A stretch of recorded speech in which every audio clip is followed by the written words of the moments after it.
কথা যদি আমরা বলি তখন অনেক শ্রেণীর লোকেরা বলে যে হুজুররা সব জায়গায় ইসলাম টেনে আনে। এই কথা বলে না অনেকে?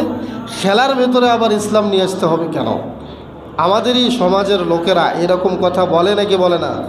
বলে যে খেলার মতো একটা জিনিস এখানে আবার ইসলাম কি? এখানে আবার ইসলাম টানাটানি করে কেন? ভাইয়েরা আমার, মনে রাখবেন, যারা সব জায়গায় ইসলাম চায় না তারা 6 ধরনের লোক। কয় ধরনের মানুষ তারা? 6 ধরনের মানুষ। প্রথমত তারা হলো অমুসলিম, নামে মুসলমান কিন্তু মূলত অমুসলিম, তারা ইসলাম সব জায়গায় চায় না। দ্বিতীয়ত যারা ইসলাম সব জায়গায় চায় না তারা হলো নাস্তিক।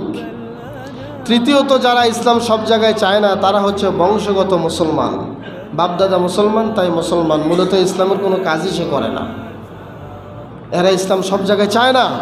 চতুর্থ নম্বর প্রকার যারা, তারা হলো ছদ্মবেশী মুসলমান, দেখায় মুসলমান, দেখায় নামাজি, মাথায় টুপি, গায়ে পাঞ্জাবি, নামাজি, কিন্তু তলে তলে ইসলামের 12টা বাজায়। এরা ইসলাম সব জায়গায় চায় না।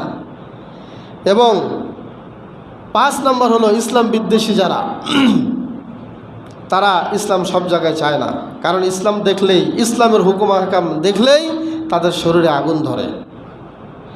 এরপরে এই লোকগুলো ছাড়া আর সবাই সব জায়গায় ইসলাম চায়। কারণ আমাদের মধ্যে এমনও কিছু লোক আছে, আমরা ইসলাম পছন্দ করি ঠিক আছে, কিন্তু নিজের অন্তর যেটা চায় সেটা যদি ইসলাম না করে, ইসলাম মানা করে, নিষেধ করে, সেখানে আমরা মনের পূজা করি, ইসলামকে বাদ দিয়ে দিই। এটা আমাদের মুসলমানদের স্বভাব। ভাই সম্মানিত উপস্থিতি, তাহলে আমি যেটা বলছিলাম, এই খেলাকে নিয়ে